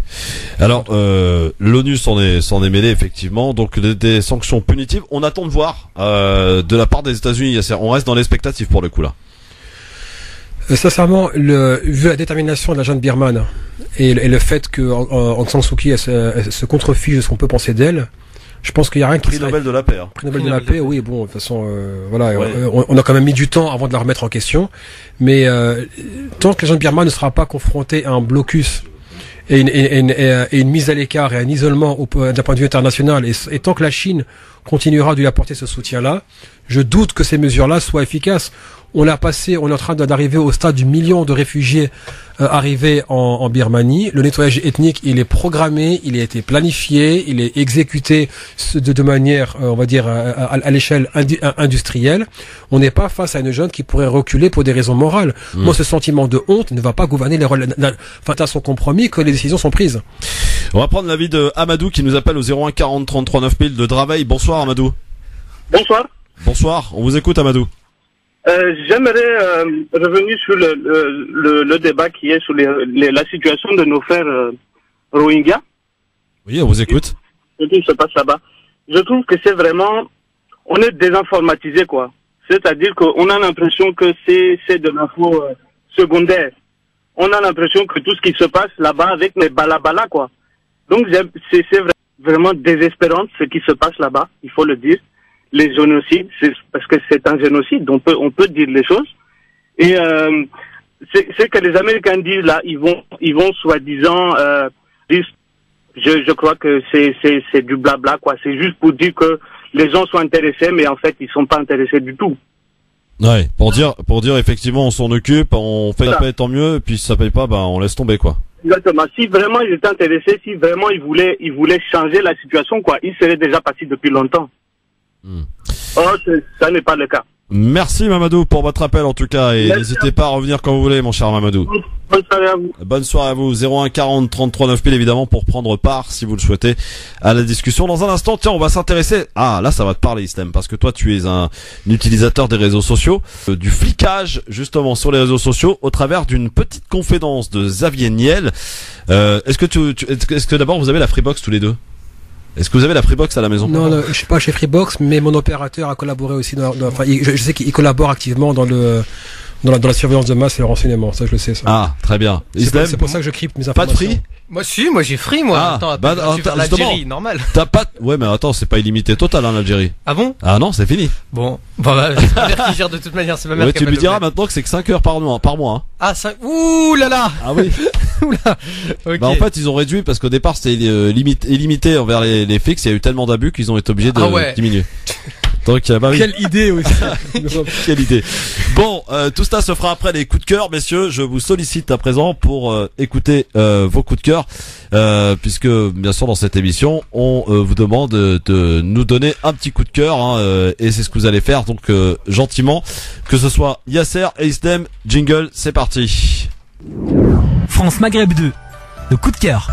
Allez, on va commencer par Yasser. Alors mon coup de cœur, c'est le livre de mon ami Jérémy Scahill qui a sorti encore une fois. Bon, d'abord le personnage c'est un reporter de guerre, voilà, depuis maintenant une quinzaine d'années, qui a travaillé pour Democracy Now, The Nation magazine, et qui est un des cofondateurs du magazine en ligne The Intercept, qui s'occupe justement du renseignement, de la sécurité, des guerres et de l'émergence de l'État policier. Donc il a sorti un livre qui s'appelle La machine à tuer, où en fait ils ont analysé la guerre des drones qui continue sous Trump, quels sont les mécanismes de décision. On apprend par exemple que les personnes qui sont entre guillemets nominées pour être assassinées par à l'époque Obama, ça se faisait le mardi soir, ça s'appelait les mardis de la terreur, Terror Tuesday, et les journalistes savaient que la réunion avait lieu parce qu'il y avait des livraisons de pizza qui se faisaient à la Maison Blanche. Donc en gros, autour d'une pizza et d'un Coca-Cola. On décidait de qui allait mourir. Exactement, et c'était vraiment on appuie un bouton et une personne est morte. Je rappelle les stats que j'avais donné tout à l'heure, c'est que sur 10 personnes qui sont assassinées sont des inconnus. On sait pas qui sont ces personnes. Que les frappes par drone sont aussi téléguidées en fonction des signatures des téléphones portables. Ça veut dire il y a un signal qui est propre à un téléphone et c'est grâce à ça qu'on peut aller si les assassinats se font en dehors de tout. Il y a pas un processus qui est clair, c'est le renseignement fait remonter l'information. Barack Obama disait texto, je ne veux rien savoir, efficacité. En gros voilà, vous avez 60 jours pour exécuter la personne. Donc le livre vraiment se lit rapidement, il est facile de lecture, c'est La machine à tuer qui est publié aux éditions Luxe. Je le recommande fortement parce que malheureusement ce n'est pas une guerre qui reçoit une couverture comme elle le mériterait. Elle est passée sous silence et surtout que maintenant ça nous concerne puisque la France maintenant et bientôt la Russie et la Chine sont en train d'entrer dans l'arène de la guerre des drones. Ça veut dire par exemple pour l'opération Barkhane qui a lieu entre le Mali, la Mauritanie, le Tchad, le Niger et le Burkina Faso. Les drones qui sont stationnés au Niger étaient censés être des drones de surveillance. Or, depuis le 5 septembre dernier, la ministre de la Défense a publiquement annoncé qu'ils allaient être équipés de missiles. Ça veut dire que les assassinats ciblés tels qu'ils étaient appliqués par Israël aux Palestiniens et qui l'ont été par la suite par les Américains vis-à-vis des Yéménites, des Pakistanais, des Afghans et de la population somalienne, maintenant seront appliqués aux populations. Et la France continuera à buter des gens en dehors de tout cadre juridique. Pour la petite information, François Hollande admettait lui-même qu'il avait une liste de personnes à exécuter qui lui était remise par la DGSE, le renseignement extérieur. Et ces personnes-là étaient tuées. Donc, j'invite vraiment les personnes à lire La machine à tuer pour se rendre compte dans quel monde nous vivons, qu'il y a une automatisation de la guerre et que le peu de conscience ou de responsabilité qui restait chez les responsables, chez les hommes et les femmes politiques, maintenant va être complètement détruit parce que on appuie sur un bouton, une personne meurt et on n'en parle pas. La machine à tuer aux éditions Luxe. Luxe, écrit par Jérémy Scahill. Voilà, ça c'est un livre à avoir sur sa table de chevet. Hein. Ah oui, tu vas l'acheter, Islam? Ah franchement, moi je suis pas, j'avoue, je suis pas un grand lecteur, mais ça c'est le genre de livre qui typiquement je kiffe. Bon, et ben voilà, et ben tu kiffes aussi une soirée puisque tu souhaites la mettre à l'honneur. Oui, alors c'est la soirée Syria Charity, ça sera avec Maître Gims, Younes et Bambi, Redouane BH. Donc il y aura tout plein de gens, c'est le samedi 28 octobre à partir de 18h, c'est au Doc de Paris, donc j'invite vraiment un maximum de monde à y aller, voilà, c'est pour la bonne cause. Les tarifs il y a plusieurs tarifs, ça va de 30 à 60 euros, sachant qu'il y a une déduction fiscale de 66%, ce qui est pas mal. Donc voilà, il y aura un super repas gastronomique aussi, donc voilà, j'invite tout le monde à venir et moi je serai présent en tout cas. Maître Gims va sur ce genre de soirée. Ah bah il s'est découvert une conscience? Non mais c'est pas mal, pourquoi pas lui? Bon, 01 40 33 9 dans quelques minutes pour Libertad. Je vous rappelle la question du jour. Est-ce que vous pensez et considérez comme une majorité de Français à travers d'un sondage publié pas plus tard qu'hier, 54% des Français considèrent que les pouvoirs sont trop concentrés autour d'Emmanuel Macron. Est-ce que vous êtes d'accord? Est-ce que vous partagez cet avis ou pas d'ailleurs? Eh bien vous répondez sur Twitter LGF officiel ou sur la page Facebook France Maghreb 2. Alors on va parler maintenant du FBI qui prétend ne plus pouvoir déchiffrer les iPhones. Et Apple a refusé visiblement de les aider à le faire après avoir été mouillé dans des révélations. Snowden notamment pour sa collaboration dans le programme PRISF. La marque à la pomme a refusé de coopérer avec le FBI dans l'affaire de l'attentat de San Bernardino outre-Atlantique. Les autorités américaines ont pourtant donc généralement aucun mal à obtenir les données des utilisateurs du web ou du téléphone, même si depuis 2015, faut le rappeler, avec le passage du Freedom Act. D'ailleurs, qu'est-ce que le Freedom Act, Yasser? Le Freedom Act, qui est Freedom Act, pardon. Oui, c'était en réaction aux révélations d'Edward Snowden sur la mise sous surveillance de 300 millions d'Américains. En fait, c'était en gros, on va mieux cibler la surveillance et ça sera plus en fait une surveillance généralisée de la population. Très bien. Il y avait un super film en plus qui est sorti il y a pas longtemps sur Snowden. Ouais, c'est ça, ouais. Avec Joseph Gordon-Levitt. Et le Patriot Act? Le Patriot Act, c'est le prédécesseur, c'est la loi qui avait été préparée. Ça a été mis en place après les attentats du 11 septembre. Exactement, sauf que la loi avait été rédigée bien avant le 11 septembre. C'était un pavé de 200-300 pages et que personne n'a lu. Et c'est après qu'on a découvert, flûte, maintenant tout le pays sous surveillance. Et les révélations Snowden découlaient justement de l'application à la lettre du Patriot Act. Alors, faut rappeler et insister sur le fait que Google, Facebook, Yahoo, Al-Qaïn ou Microsoft ont signé un accord avec le département américain de la justice en s'engageant, écoutez bien, à envoyer régulièrement des données au gouvernement. Du côté de la France, les clients des opérateurs téléphoniques ne sont pas mieux protégés en 2014. Un document d'Edward Snowden, toujours le même, montrait que Orange collaborait avec les services secrets pour améliorer les capacités nationales d'interception sur les réseaux de communication et casser les cryptages de données qui circulent dans les réseaux. 3 ans plus tard, c'est au tour de Xavier Niel, qui est évidemment le patron de Free, de faire une petite confidence sur le sujet.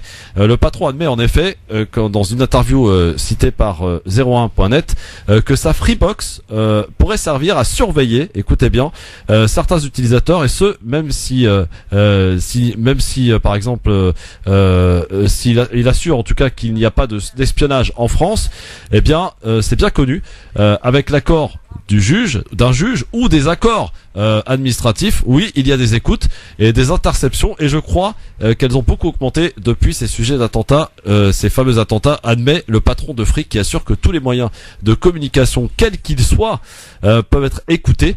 Donc c'est très important de le rappeler. Donc la Freebox qu'on a à la maison, on peut être écouté, espionné. C'est en tout cas la petite confidence de Xavier Niel, à lire dans le Muslim Post d'ailleurs. Ce qui est quand même inquiétant, c'est que les personnes ont continué encore à se dire oui, moi j'ai rien à cacher. Bon, pour la énième fois, on va répéter. Dire qu'on a rien à cacher, c'est comme dire je me soucie pas de la liberté d'expression parce que je n'ai rien à dire, etc. Maintenant, si on avait vraiment rien à cacher, on n'aurait pas de porte, pas de fenêtre, pas de rideau, pas de verrou, pas de code d'accès à nos comptes en ligne, pas de code d'accès à la carte bancaire. On serait pas jaloux de nos informations personnelles, etc. Donc il y a vraiment, faut arrêter de se mentir. Le seul rempart pour limiter la casse, c'est de crypter au maximum. Et là, je le dis, et si demain on poursuit en justice, je viendrai ici me défendre sur France Maghreb, c'est que, ou plutôt si on vient me mettre la pression par je ne sais qui, c'est que quand vous naviguez sur Internet, n'utilisez pas Internet Explorer ou les logiciels de navigation standard, utilisez Tor, T-O-R. C'est un navigateur qui vous rend anonyme sur Internet. Lorsque vous avez des messages à échanger, utilisez Signal, comme un signal, S-I-G-N-A-L, aussi bien sur Android que sur iPhone. Si vous voulez envoyer des mails cryptés, utilisez par exemple protonmail.com, proton comme un proton, mail.com, ou bien, pour ceux qui ont le temps, qui peuvent apprendre en un quart d'heure comment crypter, vous mettez le client mail et vous utilisez ce qu'on appelle PGP. Et pour ceux qui disent mais qu'est-ce qu'il raconte Yasser Al-Louati, on n'y comprend rien, je vous conseille dans ce cas-là un site de la EFF qui est la Electronic Frontier Foundation et qui elle s'est fait un malin plaisir à tout vulgariser. Alors le site c'est ssd Sierra Delta EFF, France.org. Et vous avez toute une panoplie de kits d'autodéfense en ligne pour pouvoir protéger votre vie privée. Donc si l'État maintenant veut s'amuser à nous surveiller, autant maintenant se prémunir et tout crypter. D'accord ou pas, Islam? Ouais, non, oui, là, oui. Parce que si ça commence à... Attends, des Freebox, ça veut dire en fait qu'ils peuvent entendre ce qui se passe dans mon salon, quoi. Exactement. Ouais, je rappelle d'ailleurs que la Cour de justice de l'Union européenne a condamné le principe de conservation généralisée des données par les opérateurs. Hein. C'est important de le rappeler. Et pourtant, ça se fait. Donc, une petite révélation de Xavier Niel. Ils peuvent t'écouter. Pourtant, je me souviens ici que tu disais il y a pas si longtemps que finalement, non, moi j'ai rien à me reprocher, ça me gêne pas sur mes. C'est vrai. Non. Qu'on met sur écoute, j'avais dit. Oui. Ah, carrément. Non, depuis les choses ont changé. Tu sais, il y a que les imbéciles qui changent pas la vie. Non, parce que moi, ces derniers temps, je me suis fait pirater. Tu vois, et on m'a même piraté mes comptes bancaires, tu vois, je veux tout savoir. C'est un truc de ouf, quoi. Mais, et c'est vrai que finalement, en fait, avec le recul, ça me fait un peu peur, cette histoire qu'on arrive à écouter ce qui se passe dans mon salon. Après, ils vont toujours dire, ouais, c'est pour notre sécurité, tout ça. Mais en fait, qu'ils nous préviennent pas avant de le faire, ça, c'est Ça, c'est plus problématique qu'une... Enfin, c'était quoi la loi déjà qu'ils voulaient faire? La loi surveillance qui est passée en 2015. D'accord, ok. Donc, là, c'était prévenu et tout. Mais là, le truc de Freebox, si on vient de l'apprendre, alors que ça fait un paquet de temps qu'ils le font. Mais ça découle de la loi qui était passée. C'est pas, les Freebox, c'est pas d'eux-mêmes. Là, c'est un exemple. Et on s'appuie sur les confidences de Xavier Niel, le patron de Free. Je suppose que d'autres opérateurs le font. Si Free le fait, les autres opérateurs le font également. Alors, Free le font délibérément ou ils passent par Free? Non, mais c'est selon une demande d'un juge, ou d'accord administratif. C'est une demande administrative. Voilà. C'est quoi? C'est un mail entre deux bureaux. C'est ça, une demande administrative. C'est ça le truc, ça veut dire toute personne qui est, je sais pas, à qui on veut faire du chantage ou à qui on va mettre la pression, ou demain un entrepreneur dont le rival a des contacts au sein de l'État peut se retrouver surveillé par son concurrent. Donc il y a un moment, faut prendre la mesure. On est nous-mêmes lorsqu'on a le droit à une intimité. On n'est jamais la même personne, par exemple, dans son cadre intime, privé, que lorsqu'on est à l'extérieur. Donc, si maintenant, on se met à changer notre comportement parce qu'on sait qu'on est observé, mais qu'est-ce que ça veut dire? Ça me rappelle, sous la dictature Ben Ali, ces Tunisiens qui n'osaient même pas échanger dans les marchés parce qu'ils se disaient Ben Ali a des espions dans les marchés et qu'ils sont en train de surveiller les Tunisiens en France. Ben Ali avait des espions en France, même selon certains. Oui, mais c'est justement, et à cause de ça, les Tunisiens, enfin plutôt les personnes d'origine tunisienne et les résidents tunisiens en France changeaient complètement leur comportement. Ouais. Il y avait une peur bleue des services de renseignement tunisiens, et je sais que c'est pareil, par exemple, pour les Marocains.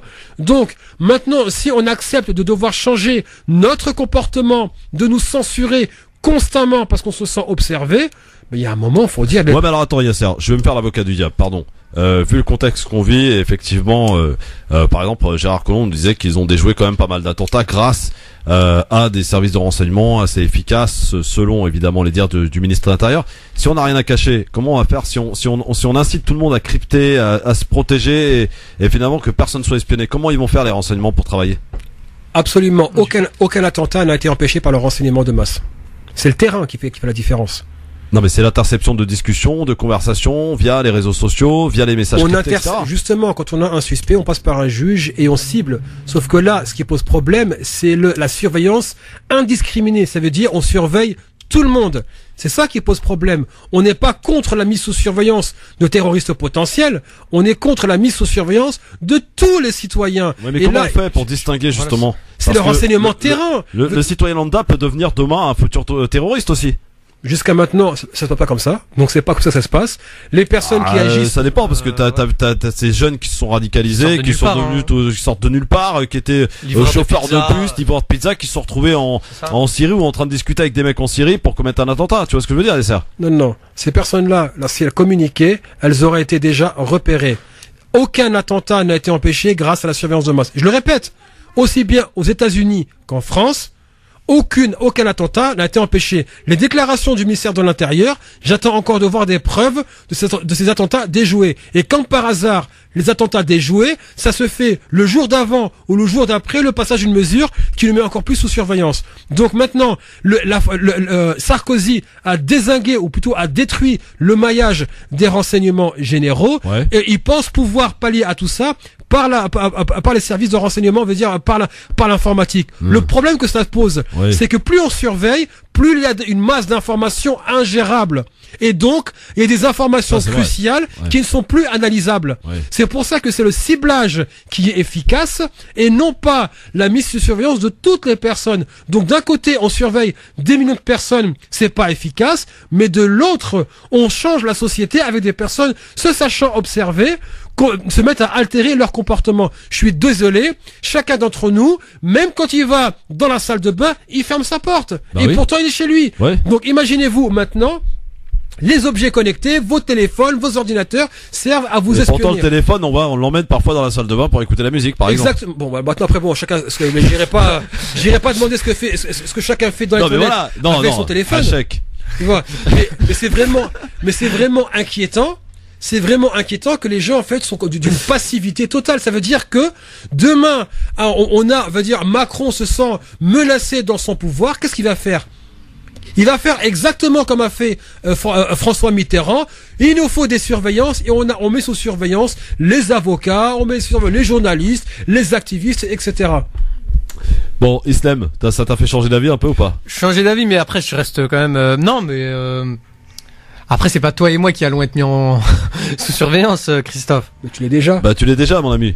En fait, tu vois. Mais attends, là, quand tu vas rentrer, tu vas regarder ta télé. On peut te surveiller. On peut me surveiller, mais on peut te surveiller sur ce que tu dis avec ta mère ou non, mais t'as oublié non, mais attends, mais ce que tu te rends pas compte, Islam, c'est que quand on parle de c'est pas seulement tes communications, c'est les sites que tu visites, les livres que t'achètes, les films que tu vois, les personnes que tu rencontres.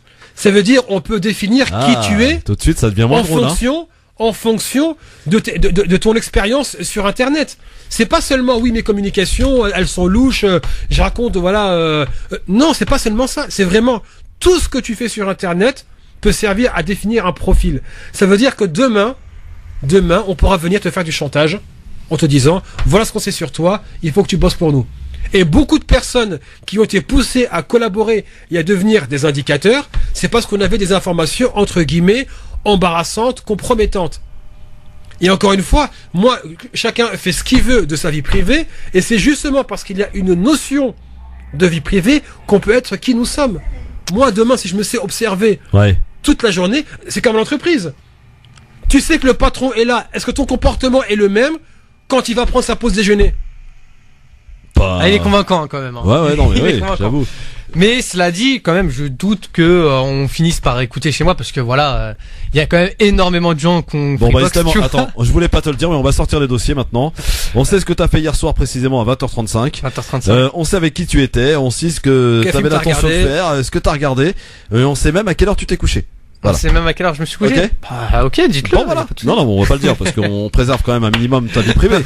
Mais voilà, non, mais ça veut dire qu'aujourd'hui c'est quand même constamment de voir qu'on peut espionner tout le monde. Et c'est vrai. Bon, là je vais peut-être tuer un mythe, mais beaucoup de gens emmènent aussi le téléphone quand ils vont aux toilettes. Hachek. Bah ouais. Et ben voilà. Bon, l'intimité de moins en moins. Est-ce qu'on peut parler d'une intimité violée? Presque. Bien sûr. Bah oui, carrément. Non mais. Tout le monde se sentirait offensé. Si moi je me mets à regarder par le trou de ta serrure. Bah évidemment. Même si t'as rien à me cacher. Le fait que je l'ai fait, tu te sentirais vraiment violé dans ton intimité. Là, j'en connais pas qui, à partir d'aujourd'hui, de maintenant, vont arrêter d'emmener le portable aux toilettes Hachek. Allez, dans un instant, Libertad 01 40 33 9000. Mais il a raison. On se pose des questions. Mais moi je mets des films aux toilettes, mon pote. Ah ouais. 01 40 33 9000. Il est temps que la pub arrive. À tout de suite. France Maghreb 2, France Maghreb 2. Merci d'être avec nous en direct sur France Maghreb 2 pour les quelques dernières minutes qui nous restent et on va les consacrer évidemment comme chaque jour à Libertad au 01 40 33 9000. Vous avez peut-être entendu au cours de cette émission quelque chose qui vous a interpellé, vous souhaitez nous en faire part. 01 40 33 9000 pour engueuler Islem qui a raté sa chronique ou pour parler à Yasser Louati évidemment. Vous n'hésitez pas. 01 40 33 9000. Je te taille, ça fait longtemps Islem. Ça fait il fallait bien que je me venge. 01 40 33 9000 si vous êtes de Marseille, Dijon, Clermont-Ferrand, Metz, Reims, Orléans, Paris, Amiens, Le Havre, partout ailleurs évidemment grâce et par le biais de l'application France Maghreb 2 qui est d'ailleurs très bien téléchargée, un gros succès pour l'application France Maghreb 2 sur Android et sur Apple Store, donc n'hésitez pas à continuer de la télécharger pour rester en contact avec vos amis, avec votre radio pardon, en l'occurrence vos amis, oui. Savoir donc France Maghreb 2, c'est ce que vous tapez donc dans l'Apple Store ou le Play Store.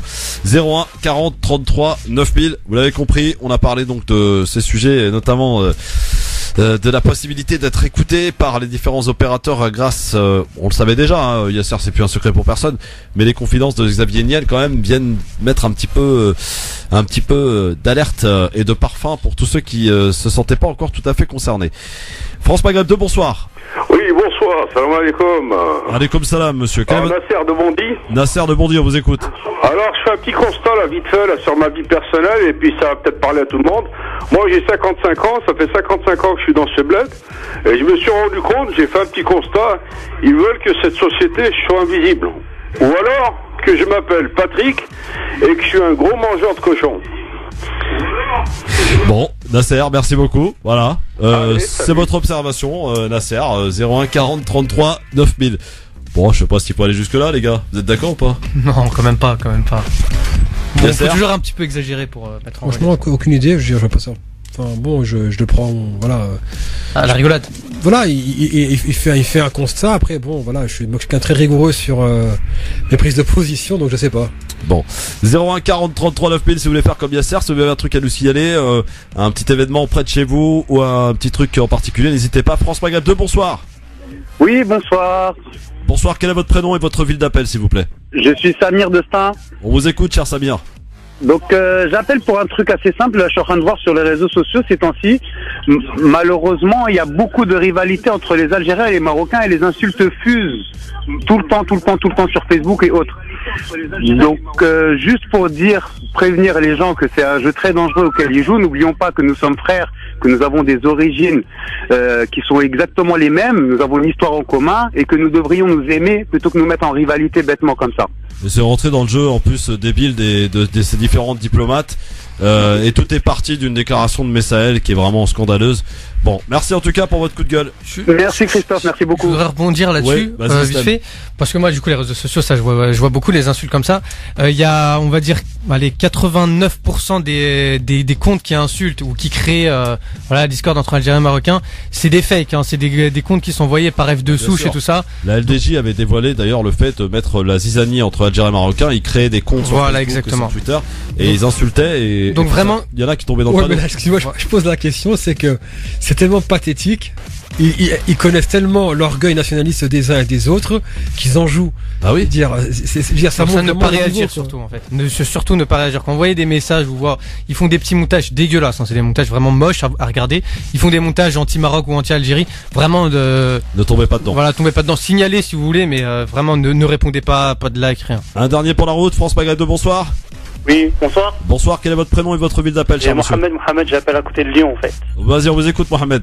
Oui, je voulais dire, Yasser, je voulais dire que je t'aime beaucoup. J'aime beaucoup tes interventions, que je partage un petit peu tes opinions en général. Et Laurent Wauquiez, je voulais juste dire, au fait, il pratique exactement les mêmes méthodes de raciste, islamophobe, de facho, profond, notoire. Et donc voilà, plus c'est gros et plus ça passe, encore une fois. C'est la technique de la droite, de la gauche et de la politique de manière générale et des médias. Plus c'est gros et plus ça passe. C'est la meilleure technique de ces dernières années et ça marche. T'as vraiment tout résumé. Merci Mohamed. Merci beaucoup et continue de rester fidèle, mon ami lyonnais. Salut Momo. Salut Momo, à bientôt. Voilà, c'est terminé pour Libertad, pour le grand forum évidemment. Merci beaucoup Yasser, ça fait plaisir de te revoir. J'espère que tu vas pas nous laisser autant de temps. Non. Hein non. Les auditeurs sont témoins. La dernière fois qu'il est venu, j'étais là. Hein. Ah ouais. Ouais, la dernière fois que t'étais venu, c'était avec moi. Tu vois. Ah ouais, donc, Islam pareil hein. Ouais, non, la semaine prochaine, je suis là, moi. Bon, d'accord. Yasser Louati, très vite. Très vite. Et puis on guette évidemment les différentes activités sur Twitter, sur Facebook, on suit l'ami Yasser Louati, sur YouTube. Merci Christophe. Et Islam Saïdi aussi, hein, on le suit, hein, sur YouTube, sur Snapchat. Et sur Facebook, ouais. Et sur Facebook. Voilà. Je suis sûr qu'il rattrape pas ses chroniques sur YouTube. Ah ouais, parce que allez voir, réécoutez ce soir ou allez voir, ah non, c'est du lourd, hein, quand même. L'ami Islam Saïdi s'est planté aujourd'hui, mais il fera mieux la semaine prochaine, c'est promis. Merci à tous, en tout cas à tous les deux. Ce fut une excellente émission. On est de retour demain pour la dernière de la semaine avec Tarek Mami et avec Mourad Goual, le Marseillais. Dans un instant, l'excellent Medjahed et sa bonne humeur légendaire qui va vous accompagner jusque 20h. Excellente soirée. 18h01, tout de suite le rappel de l'actualité de ce jeudi soir. Bonsoir. Bonjour à tous. Ils sont donc officiellement 3. La haute autorité du parti Les Républicains s'est réunie ce jour pour délivrer la liste des candidats éligibles à la présidence du parti. Ce sont donc Maël de Calan, Laurent Wauquiez et Florence Portelli qui concourent désormais à la présidence du parti Les Républicains.